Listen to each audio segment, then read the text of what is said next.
अगर अपनी मूल प्रवृत्तियों पर शोधन कर पाता है तो उसका शिक्षण हमेशा अच्छा होता है। कदाचित ये जो बातें हैं ये शिक्षक के शिक्षण को हमेशा प्रभावित करती रहती है। इसके अलावा कुछ बातें हैं, भावना ग्रंथियां भी होती हैं, जैसे कि कोई पैसे अत्यधिक पैसे वाला व्यक्ति है, वो अगर शिक्षक बन जाता है तो उसको इस प्रकार की चिंता नहीं रहती कि मेरी नौकरी छूट जाएगी तो मेरे पर घर चलाने की समस्या होगी। तो वो इस प्रकार के ज्यादा आत्मविश्वास से भी वो शिक्षण को अच्छा नहीं करता। और अत्यंत गरीब शिक्षक है, वो अपने घर की सामाजिक जो आवश्यकताएं हैं उनको पूरा करने में लगा रहता है, उसके चलते वो वहां पर जाकर के अच्छा शिक्षण नहीं कर पाता। तो कहने का मतलब है कि शिक्षक बीच का सामान्य अवस्था में रहे मानसिक तौर से, तो ही वो अच्छा शिक्षण कर सकता है। आगे का हम देखेंगे कि ये जो बातें हैं ये शिक्षण को प्रभावित करने वाले कारक हैं। दूसरी बात मैं आपके साथ ही बता देता हूं, शिक्षा में शिक्षक शिक्षार्थी दोनों हैं। शिक्षक के द्वारा जो विद्यार्थियों को दिया जाता है जब उसका नाम शिक्षण हो जाता है, और बालकों के द्वारा जब उस विषय वस्तु को ग्रहण किया जाता है तब उसका नाम अधिगम हो जाता है। अब हम आगे देखते हैं अधिगम को प्रभावित करने वाले कारक। ये हम विद्यार्थी के पक्ष से देखेंगे कि विद्यार्थी अधिगम कर रहा है, सीखने वाला जो अधिगम करता है उस वो जिस विषय वस्तु का अधिगम करता है उसको क्या क्या बातें बालक की विषय वस्तु को प्रभावित करती हैं, जिसमें हम देखेंगे सबसे पहले होता है आपका पूर्व अधिगम, अर्थात आपके प्रीवियस नॉलेज। बालक का पहले से जानी हुई बात भी अब आगे सीखे जाने वाली विषय वस्तु को प्रभावित करती है। जैसे पाठ्य योजनाएं जो बनाते हैं हम, ज्ञातात् अज्ञातम प्रति, ज्ञात से अज्ञात की ओर, तो इस प्रकार से हम इस पूर्व अधिगम भी, पहले से जाना हुआ भी बालकों के अधिगम को प्रभावित करता है। दूसरी बात क्या है, विषय वस्तु, सब्जेक्ट मैटर। विषय वस्तु भी बालकों के अधिगम को प्रभावित करती है। जैसे अगर कठिन विषय वस्तु बालकों के सामने शिक्षक ने प्रस्तुत कर दी तो बालक उस कठिन विषय वस्तु से दूर भाग जाएगा, या फिर केवल आपकी क्लास में भौतिक रूप से उपस्थिति देगा, मानसिक रूप से वो आपकी क्लास में उपस्थित नहीं रहेगा। अतः विषय वस्तु को जटिल नहीं होना चाहिए, कठिन विषय वस्तु को नहीं होना चाहिए। विषय वस्तु कैसी होनी चाहिए, अगर सरल विषय वस्तु है और बालक के लिए अगर रुचिकर विषय वस्तु है तो बालक उसको सहजतया अधिगम करने में तत्पर होता है। तो यहाँ पर दो बातें अधिगम को प्रभावित करती हैं, पहली आपके पूर्व अधिगम, दूसरा आपका विषय वस्तु भी इस बात का निर्धारण करती है। आगे है आपका शारीरिक स्वास्थ्य और मानसिक स्वास्थ्य। बालक का शारीरिक स्वास्थ्य भी अधिगम को प्रभावित करता है।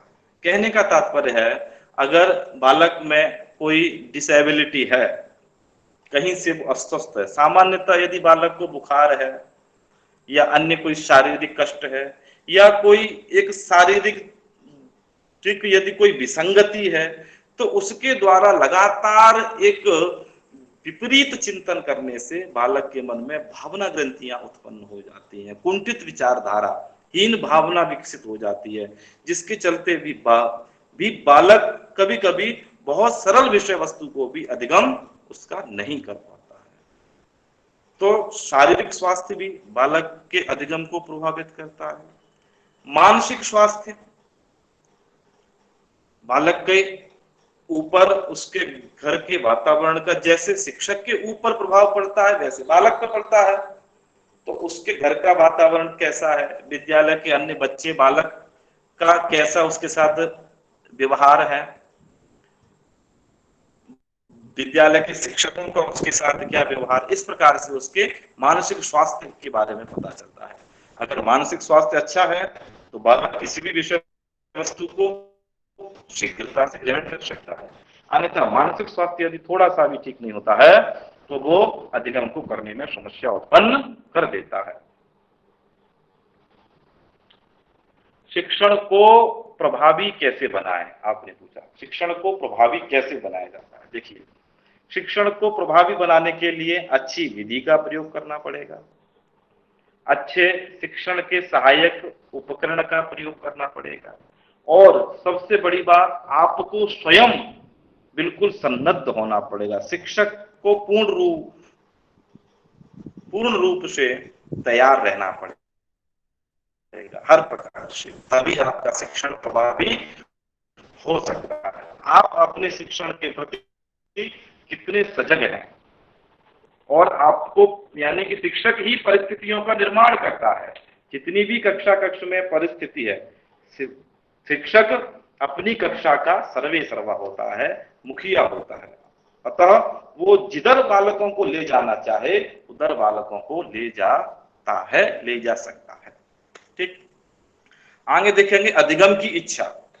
अधिगम की इच्छा भी अधिगम को प्रभावित करती। अगर बालकों के मन में अगर पढ़ने का नहीं, जैसे कभी कभी हम देखते हैं सुबह में विद्यालय में जब समय सारणी बनती है तो प्रातः कठिन विषयों को पढ़ाया जाता है, और उसके बाद जो धीरे कम सरल विषय उनको लंच के बाद या धीरे धीरे बाद में उनको पढ़ाया जाए। क्यों? क्योंकि बालक जब घर से आता है तो अधिगम की इच्छा के लिए आता है।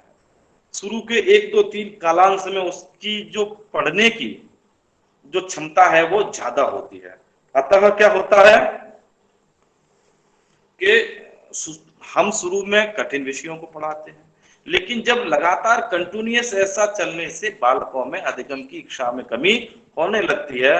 जब वो बालक पढ़ना नहीं चाहते तो वैसी अवस्था में अधिगम कम होने लगता है, सीखना कम होता है, इससे भी अधिगम प्रभावित होता है। ठीक है, आगे देखेंगे आप अभिप्रेरणा। अभिप्रेरणा भी शिक्षक के शिक्षण को प्रभावित करती है। मोटिवेशन, आप देखिए मोटिवेशन बहुत आवश्यक चीज होती है। मैंने आपको कल भी बताया था कि कोई केवल आपके साथ में खड़ा रहे, बस मैं हूं आपके साथ में, इस प्रकार के वाक्य बोलना ही अत्यंत लाभकारी होते हैं। व्यक्ति में एक महान आत्मविश्वास का जागरण करने में समर्थ होते हैं। इसलिए मोटिवेशन नामक 2 प्रकार की मोटिवेशन है, एक आंतरिक अभिप्रेरणा, बाह्य अभिप्रेरणा। बाह्य अभिप्रेरणा भी हमको प्राप्त होती है, बच्चों को पुरस्कार देना, दंड देना आदि के माध्यम से, प्रशंसा के माध्यम से शिक्षक बालकों के व्यवहार को अभिप्रेरित करता है। किंतु वहां पर आंतरिक अभिप्रेरणा भी होती है, अपने आप बालक के अंदर दूसरों को देख करके स्वतः आपके मन में ऐसा बनने की इच्छा का जागरण होना। बाह्य अभिप्रेरणा की अपेक्षा आंतरिक अभिप्रेरणा सदैव अच्छी और उत्तम मानी जाती है। तो अगर बच्चों में अभिप्रेरणा नहीं होगी, प्रेरणा का अभाव होगा, तो भी अधिगम नहीं होता है, अधिगम वहां पर प्रभावित हो जाता है। ठीक है, आगे देखिए वातावरण भी अधिगम को प्रभावित करता है। कक्षा का वातावरण, जैसे बच्चों के बैठने के लिए पर्याप्त व्यवस्था हो, बच्चे अच्छे से बैठ सकें, प्रकाश आदि की व्यवस्था अच्छी हो, हवा आदि का आदान प्रदान हो। अन्यथा ये सब बातें जो हैं अगर ये नहीं होती हैं तो बालकों में एक अलग वातावरण हो जाता है, बच्चे उसी से परेशान रहते हैं, तो बच्चे का जो अधिगम है वो प्रभावित हो जाता है, उनका पढ़ाई में मन नहीं लगता। तो कक्षा का वातावरण भी अधिगम को प्रभावित करता है। आगे देखेंगे अध्ययन विधि। अध्ययन की जो विधि है, टीचिंग ऑफ मेथड, अर्थात मेथड टीचिंग जो है, टीचिंग मेथड, वो भी अधिगम को प्रभावित करता है। दरअसल हम देखते हैं कक्षा में विशिष्ट बालक भी होते हैं, सामान्य बालक भी होते हैं। सामान्य बालकों से कुछ बालक ऊपर वाले विशिष्ट होते हैं, कुछ बालक नीचे वाले विशिष्ट होते हैं। दोनों ही प्रकार के बालकों को हम विशिष्ट बालक मानते हैं। आपने पूछा है शिक्षण और अधिगम में क्या अंतर है। शिक्षण शिक्षक के द्वारा किया जाता है। शिक्षक के द्वारा जो विषय वस्तु बालकों को दी जा रही है उसका नाम शिक्षण है। अधिगम बालकों के द्वारा ज्ञान का अर्जन किया जाना, उसी विषय वस्तु को उसी विषय वस्तु को बालकों के द्वारा ग्रहण करना ही अधिगम कहलाता है। दूसरा, अधिगम को भी लोगों ने अलग अलग प्रकार से डिफाइन किया। देखिए, किसी ने कहा कि विषय वस्तु को सीखना अधिगम है, किसी ने कहा कि व्यवहार में होने वाले स्थायी परिवर्तन ही अधिगम माने जाते हैं। अर्थात बालक के अभी देखिए, आपके वर्तमान में जो चल रहा है अधिगम क्या होता है कि बालक के व्यवहार में परिवर्तन। मनोवैज्ञानिक भाषा में आपको यही आंसर है कि बालक के व्यवहार में परिवर्तन ही अधिगम है। ये ही मनोवैज्ञानिक की भाषा में अधिगम को हम इस प्रकार से परिभाषित कर सकते हैं। प्रस्तुत अग्रे गच्छामो थकान। हाँ, अध्ययन विधि। अध्ययन विधि से तात्पर्य है अगर अध्ययन की विधि, बालकों को पढ़ाई जाने वाली विधि अगर बालकों के अनुकूल होगी, मनोवैज्ञानिक होगी, बालक सक्रिय होंगे तो ज्यादा से ज्यादा अधिगम करेंगे और शिक्षण सफल होगा। अस्तु, आगे चलते हैं। शिक्षण की विधियां। देखिए, शिक्षण की कौन कौन सी विधियां होती हैं। सहयोगी दिवाकर जी स्क्रीन शेयर करेंगे दूसरे पेज की।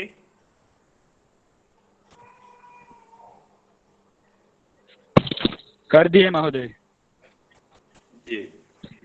शिक्षण की विधियां हम देखते हैं।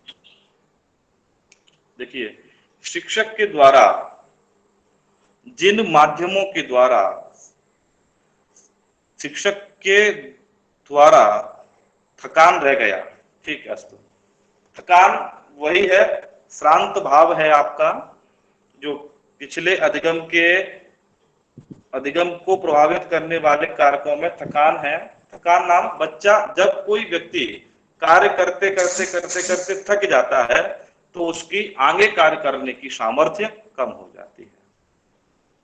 उसी प्रकार से बालक जब सुबह से बालक उत्साह के साथ पढ़ाई करता है, लेकिन जब विद्यालय का जो अवकाश होने वाला होता है, छुट्टी होने वाली होती है, उससे पहले बालक 1-2 घंटे पहले बालक में श्रांत हो जाता है, थकावट होने लगती है। वहां पर अधिगम का स्तर बिल्कुल शून्य हो जाता है। बालक कुछ भी नहीं पढ़ता, बस शांति से चलता रहता है आगे, लेकिन अधिगम में वृद्धि नहीं होती। अधिगम का वक्र इसी प्रकार की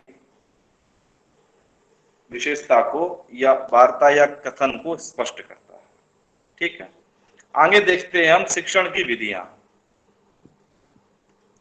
देखिए, शिक्षक जिन माध्यमों का प्रयोग करके विद्यार्थियों तक अपनी विषय वस्तु, अपनी बात को पहुंचाता है, उन्हें हम शिक्षण की विधियां कहते हैं। क्योंकि शिक्षण की विधियों का प्रयोग विषय वस्तु को देख करके किया जाता है। जैसे कि प्राथमिक स्तर पर शिक्षण करना है तो वहां पर आप बच्चों के अनुकूल विषयों, जो अनुकूल विधि हैं, उन्हीं का आप प्रयोग कर सकते हैं। सभी विधियों का कर सकते हैं, लेकिन जो ज्यादा अनुकूल विधि होती है वो शिक्षक ही वहां पर अपने विवेक से वहां पर निर्णय करता है। इसीलिए बताते हैं कि शिक्षक के लिए मनोविज्ञान का ज्ञान, शिक्षा मनोविज्ञान का ज्ञान अत्यंत आवश्यक होता है, क्योंकि वो बालकों की आवश्यकता, बालकों की रुचि, बालकों की विशेषताएं, बालकों से व्यक्तित्व आदि सभी से सुपरिचित हो जाता है। तो अध्ययन की विधियों के बारे में बहुत सी विधियां हैं। माध्यमिक स्तर पर शिक्षण करने के लिए उन्हीं विधियों का थोड़ा और परिष्कृत रूप हमारे सामने आ जाता है। और उसके बाद में उच्च स्तर पर हम जाकर के देखते हैं, उच्च स्तर पर भी शिक्षण की विधियां, कदाचित पीछे की विधियों का भी प्रयोग होता है, किंतु वहां पर और नई विधियां एक नए स्वरूप के साथ में हमें प्राप्त होती हैं या जिनसे शिक्षण किया जाता है। तो स्क्रीन शेयर अभी करेंगे आचार्य सहयोगी जी, तो उसमें आपको दिखाई पड़ेगा जैसे कई सारी विधियां हैं। मैं आपको एक एक विधि से चर्चा करता हूं। जैसे आगमन विधि, निगमन विधि, अन्वेषण विधि, प्रश्नोत्तर विधि, खेल विधि, व्याख्यान विधि, प्रायोजना विधि, क्विज प्रणाली, अभ्यास विधि, संश्लेषण विश्लेषण विधि। इनके अलावा और भी विधियां हैं, ये अंत नहीं है। हम सामान्यतः जो अधिकाधिक प्रयोग की जाने वाली विधियां हैं, उन्हीं विधियों के संदर्भ में आपसे चर्चा करेंगे। आगमन विधि और निगमन विधि, ये दोनों विधियां अरस्तु इसके प्रवर्तक माने जाते हैं। यूनानी दार्शनिक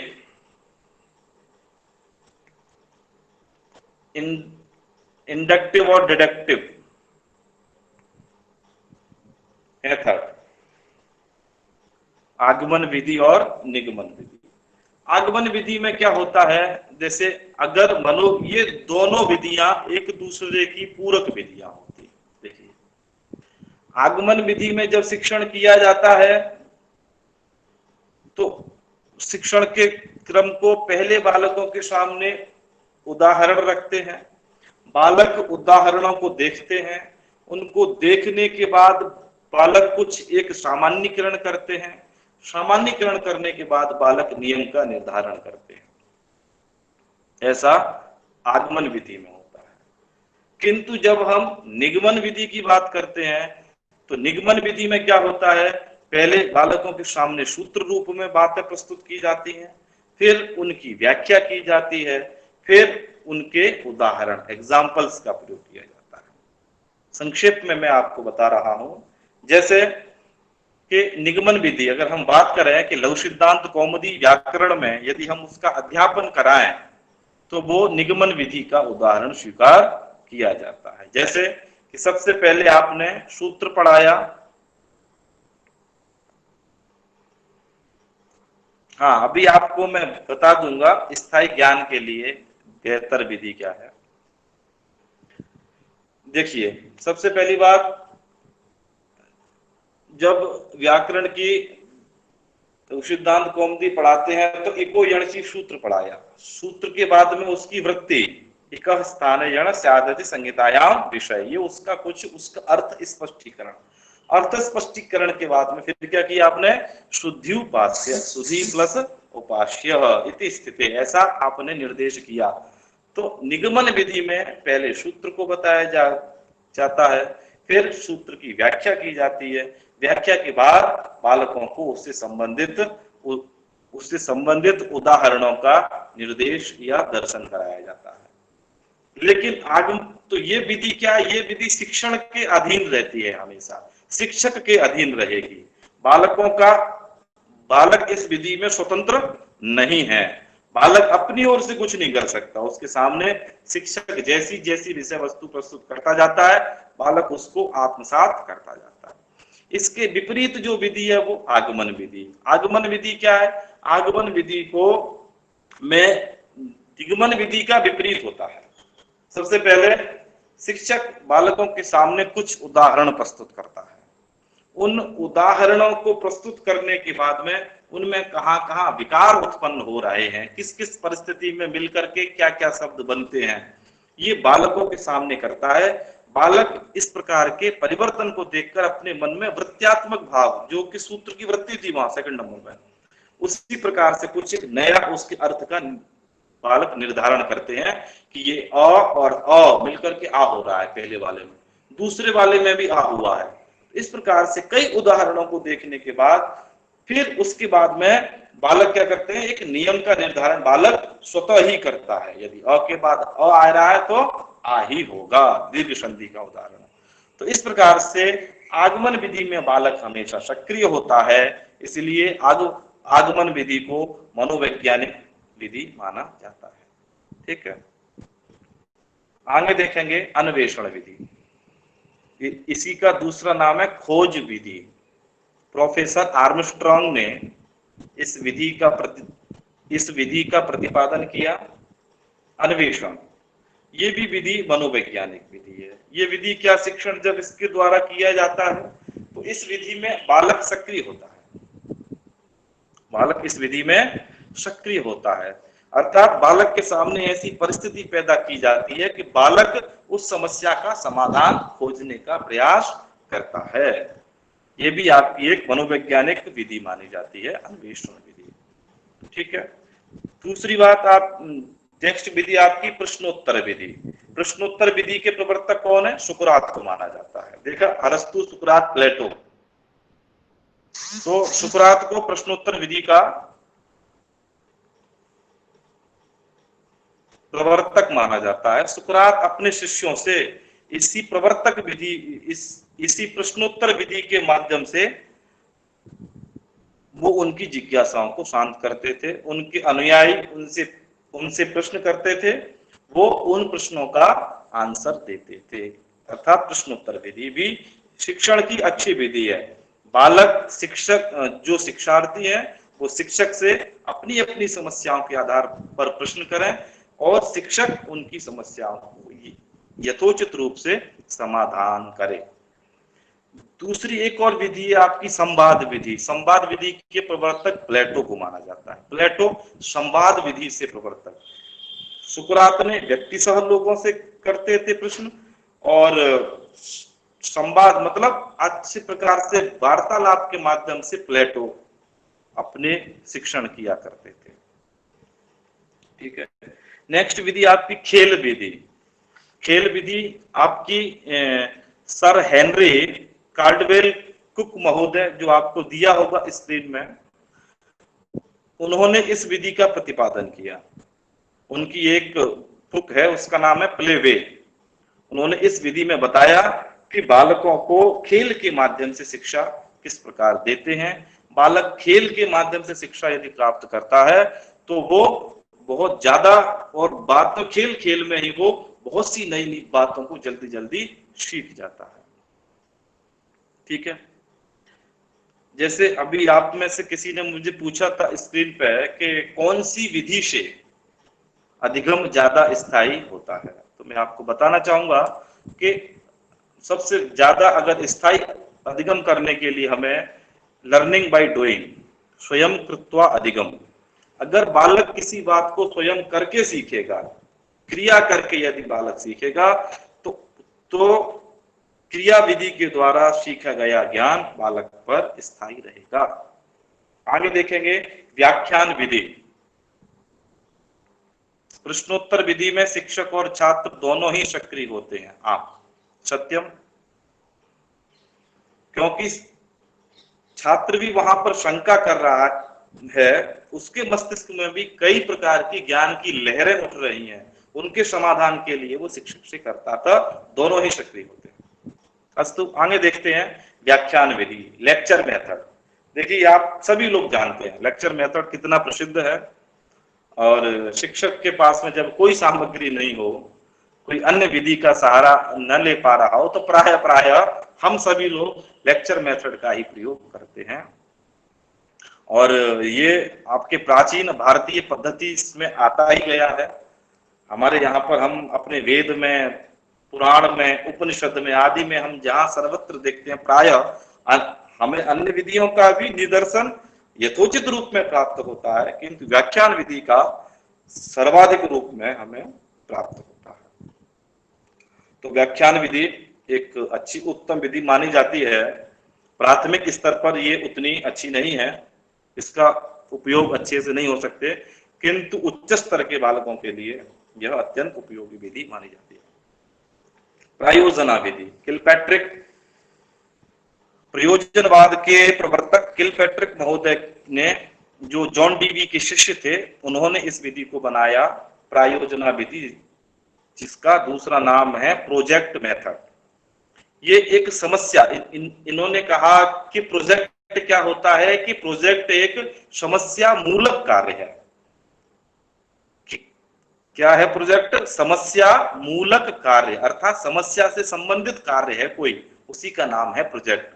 अर्थात बालकों के सामने समस्या उत्पन्न की जाती है, बालकों को किसी समस्या को तोड़ के उनके सामने रखा जाता है। बच्चों के कुछ ग्रुप बना दिए जाते हैं, पूरी क्लास के कुछ ग्रुप बच्चों के 4-4, 5-5, उनको अलग अलग समस्याएं दी जाती हैं। बच्चे अपने आप मिलकर के उस प्रोजेक्ट को पूरा करते हैं। ये पूर्णतः मनोवैज्ञानिक विधि मानी जाती है। इसमें बच्चे अधिकाधिक सक्रिय ही होते हैं। शिक्षक का स्थान गौण है, शिक्षक केवल वहां पर मार्गदर्शन प्रदान करता है। आपने देखा होगा कि प्रयोजनवाद में शिक्षक का स्थान पथ प्रदर्शक, मार्गदर्शकवत और मित्रवत ही स्वीकार किया गया है। आगे देखते हैं क्विज प्रणाली। अभी हम सभी लोग आधुनिक देखते ही हैं कि आधुनिक शिक्षा में इस प्रणाली का अधिकाधिक प्रयोग होता है। क्विज प्रणाली, कुछ समूह बना करके बैठते हैं, बाकी के लोग दर्शक होते हैं और जो उस समूह में होते हैं उनसे कई कई प्रकार से वहां पर हम क्विज प्रश्न कराए जाते हैं, बच्चे आंसर देते हैं। जो उसका विजेता होता है उसे कुछ पुरस्कार देकर के अभिप्रेरित किया जाता है अन्य बालकों को। तो ये इस प्रकार की विधि है। अभ्यास विधि, आपने कहा बार बार किसी विषय को पढ़ना, शिक्षक बच्चों से पाठ का अभ्यास कराता है। आपने देखा होगा कि मौन वाचन में पाठ को पढ़ना, बार बार पढ़ने से भी हमें कोई विषय वस्तु याद अच्छे से हो जाती है। हम उसको, क्योंकि जैसे अभ्यास का क्या, अभ्यास करने से क्या होता है, जैसे किसी ने कहा कि हमें अधिगम में अभ्यास की अत्यंत महत्वपूर्णता होती है। कैसे? अगर आपको साइकिल चलाना सीखना है तो आप एक बार में साइकिल चलाना नहीं सीख सकते, आपको अभ्यास करना पड़ेगा, पुनः पुनः अभ्यास। यदि the practice makes perfect a man, अभ्यास व्यक्ति को कुशल बनाता है।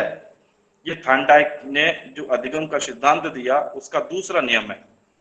पहला नियम तत्परता का नियम, क्विज के प्रवर्तक।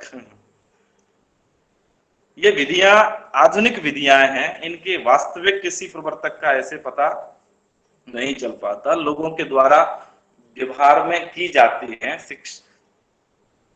शिक्षकों के द्वारा। आज से नहीं है, बहुत समय पहले से ही ये व्यवहार में चली आ रही है। वास्तविक प्रवर्तक, जैसे कि व्याख्यान के प्रवर्तक का वास्तविक पता नहीं चल सकता, किसने पहला व्याख्यान किया। तो निश्चित रूप से हम अपने पीछे पुराणों में, उपनिषदों में, वेदों में आदि में जाएंगे, किंतु एक निश्चित व्यक्ति का हमारे यहाँ तो बहुत सब व्याख्यान ही है। तो उस प्रकार से कुछ बच्चों को पर्यटन करवाया जाना कौन सी विधि? जी, इसका नाम है भ्रमण विधि। इसका नाम है भ्रमण विधि, टूर मेथड करके है, बच्चों को पढ़ाया जाता है। ठीक है। इसके बाद है संश्लेषण विश्लेषण विधि। विषय वस्तु को छोटे छोटे खंडों में बालकों के सामने प्रस्तुत करना, बालक उन छोटे छोटे खंडों की विषय वस्तु को जोड़ करके संश्लेषित करते हैं। अर्थात समझ नहीं पाया, ठीक है। और जो विषय वस्तु शिक्षक बच्चों के सामने विश्लेषित जो विषय वस्तु करके रखता है, बच्चे उसको संश्लेषित करते हैं, संश्लेषित विषय वस्तु को विश्लेषित करते हैं। इस प्रकार से हम यह जानते हैं कि शिक्षण की बहुत सी विधियां हैं, इसके अलावा भी और बहुत सारी विधियां हैं जिनके माध्यम से कि शिक्षण को प्रभावी बनाया जा सकता है। अस्तु, आगे देखते हैं शिक्षण। पुनः एकवारं करिष्यामि इदानीं।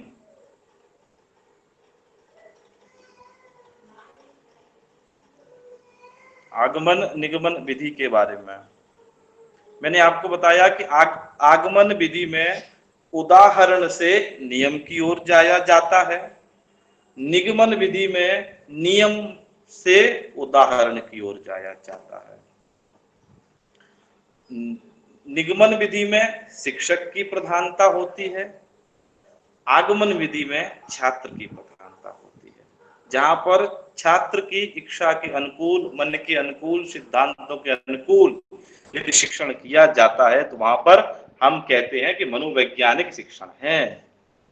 और जहां पर शिक्षक अपनी इच्छा से ही बस बोलता चला जाता है, बालकों की कोई आवश्यकता का ध्यान नहीं है, वहां पर शिक्षण मनोवैज्ञानिक शिक्षण नहीं हो सकता, उसे हम नहीं कह सकते। ठीक है, आगे देखते हैं शिक्षण सहायक सामग्री। देखिए स्क्रीन शेयर करेंगे, थर्ड पेज की स्क्रीन शेयर करेंगे दिवाकर महोदय। मेरी आवाज आ रही हो तो दिवाकर महोदय थर्ड पेज। हो गया है आचार्य जी। अस्तु अस्तु, अग्रे गच्छामः। देखिए शिक्षण सहायक सामग्री, टीचिंग एड्स जिसे कहते हैं, सीधा सा इसका अर्थ है शिक्षक शिक्षण करने के लिए जिन उपकरणों का सहायता लेता है। उपकरण नाम जो कुछ पदार्थ तत्व अलग से ला करके बालकों को समझाने में अत्यंत लाभकारी होते हैं, उनको हम क्या कहते हैं, शिक्षण के उपकरण या सहायक सामग्री कहते हैं। शिक्षक के द्वारा उपयोग में लाई जाने वाली वो समस्त सामग्री जो कि बालकों को अधिगम कराने में प्रयुक्त की जा रही है, उसको शिक्षण सहायक सामग्री या शिक्षण के उपकरण कहते हैं। ठीक है, अब इनका उपयोग, अब देखिए कि सहायक सामग्री का उद्देश्य क्या होता है, ये क्यों शिक्षक प्रयोग करेगा। शिक्षक बिना सामग्री के भी तो शिक्षण कर सकता है। किसी ने कहा टीचर ही एक मॉडल होता है, टीचर स्वयं खड़ा हो जाए, वही सब प्रकार की विषय वस्तु का प्रतिपादन कर देगा। तो आधुनिक शिक्षा विधि में प्रत्येक आधुनिक मनोवैज्ञानिक सिद्धांत कहते हैं कि बालक देख करके ज्यादा सीखता है, सुन करके उससे कम सीखता है, और देख करके और सुन करके सबसे ज्यादा सीखता है। किसी ने कहा हम ज्ञान ग्रहण कहां से करते हैं, जितनी भी व्यक्ति की ज्ञान की इंद्रियां होती हैं, ज्ञानेंद्रियों के माध्यम से ही ज्ञान का ग्रहण किया जाता है। तो ज्यादातर ज्ञान का ग्रहण कहां से होता है, चक्षु इंद्रिय से और श्रोत्र इंद्रिय से। त्वक इंद्रिय तो पदार्थों के स्पर्श इत्यादि को बताती है, रसना इंद्रिय आपके पदार्थों के स्वाद को बताती है, उनकी प्रवृत्ति को बताती है। मधुर अम्ल लवण खट कुशा तिक्त वेदा षड्विध, 6 प्रकार के रसों को ज्ञान कराती है रसना इंद्रिय जिह्वा। किंतु संसार के अन्य समस्त पदार्थों का जो ज्ञान कराते हैं वो चक्षु इंद्रिय और श्रोत्र इंद्रिय। तो कहा गया है कि बालक सुन के भी सीखते हैं, बालक सुन के अच्छा सीखते हैं, किंतु उसकी अपेक्षा बालक देख के अच्छा सीखते हैं। बालक यदि देखेंगे तो बालकों को और ज्यादा ज्ञान आता है। अगर बालक देखेंगे और सुनेंगे दोनों को एक साथ करेंगे तो बालक और ज्यादा ज्ञान प्राप्त करेंगे।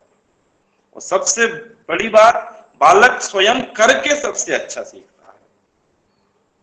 एक शिक्षक के द्वारा बालकों को अधिकाधिक कुछ सक्रिय होने के अवसर उपलब्ध कराए जाने चाहिए, जिसके माध्यम से कि बालक ज्यादा से ज्यादा सीखते। तो अब हम यहाँ पे देखते हैं कि सहायक सामग्री के उद्देश्य क्या क्या है।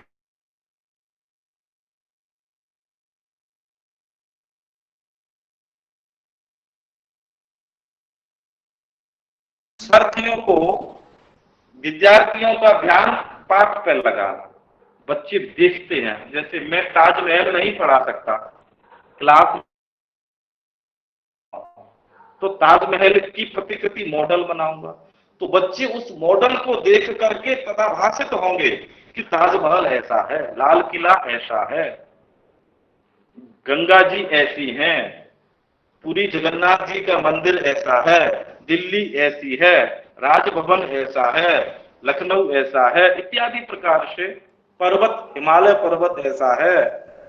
तो मॉडल के माध्यम से, प्रतिकृति के माध्यम से बालकों को ज्ञान उसके बारे में हो जाता है। तो क्या है कि विद्यार्थियों का ध्यान पाठ पर लगाने के लिए भी है, को रोचकता प्रदान करने के लिए भी सहायक सामग्री का प्रयोग होता है, और गुण तत्वों को समझाने के लिए। ऐसी बहुत सी बातें हैं जिन्हें कि शिक्षक 30, 35, 40 मिनट के क्लास में बच्चों को नहीं बता सकता।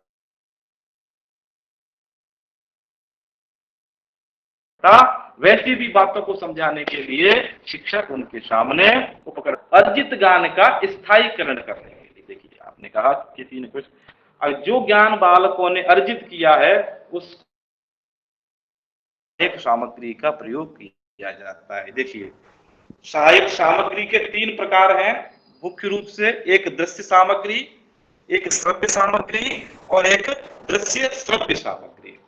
देखी जाने वाले, जैसे आप सभी लोग शिक्षण आदि से संबंधित हैं, तो आप सभी जानते होंगे कि दृश्य सामग्री में कौन कौन आता है। श्याम पट्ट आता है, ब्लैक बोर्ड, मानचित्र,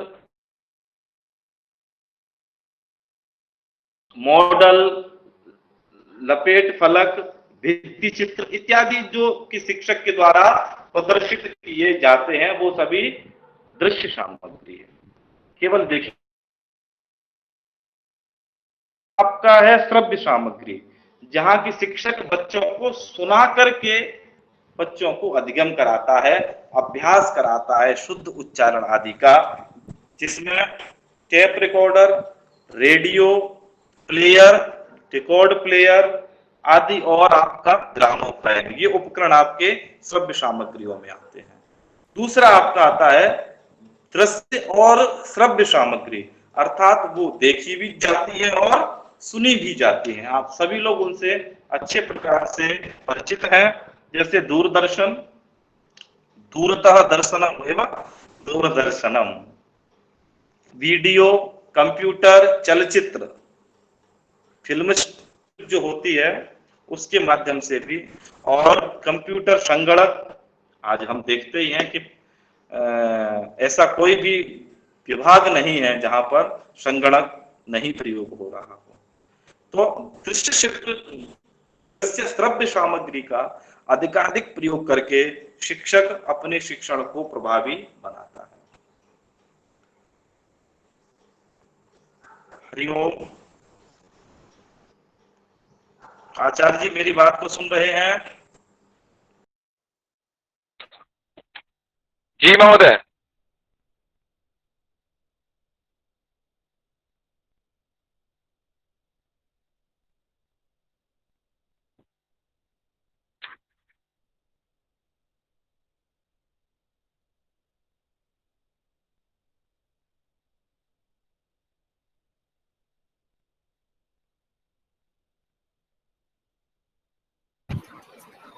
हेलो।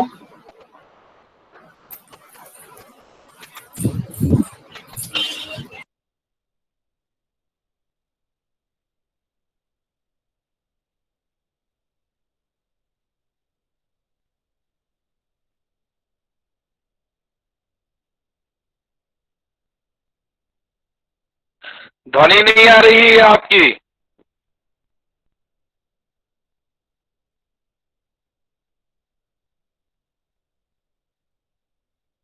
शायद महोदय लेफ्ट हो गए।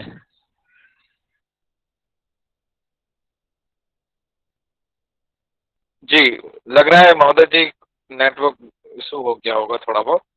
तो वैसे कक्षा का समय हो भी गया, 3 मिनट ही बचे हैं अभी हमारे पास। तो आप सभी से निवेदन है कि कल हम लोग इसी समय लगभग 5:30 बजे सभी लोग एकत्र होंगे।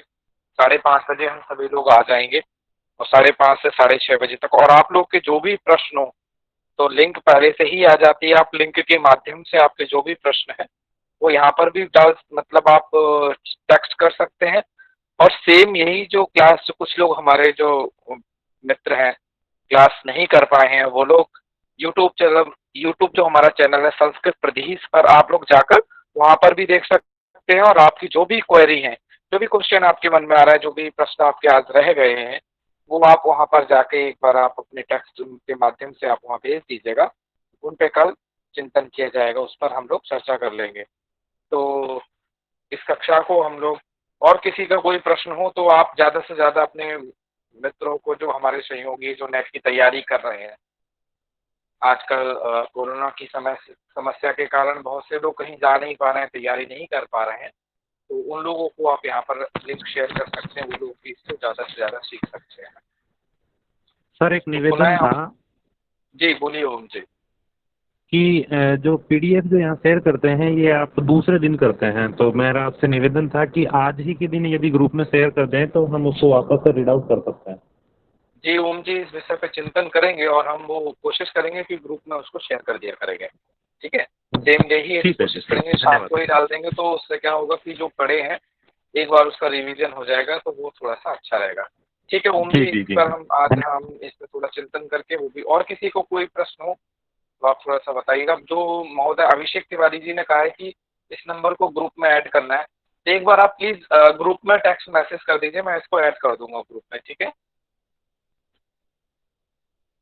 और किसी की कोई क्वेरी हो क्लास से संबंधित? समय ठीक है, समय हमारा ये ठीक है ना, कोई दिक्कत तो नहीं है किसी को? नहीं नहीं जी। ठीक है महोदय, तो हम सभी लोग कल मिलते हैं। जी जी जी बोलिए।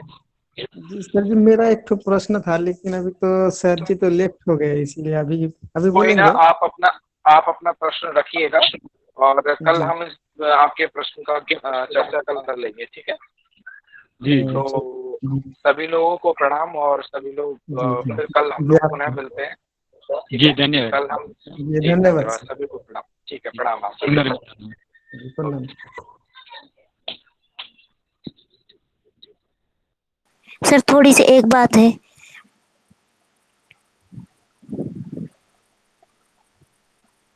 हेलो,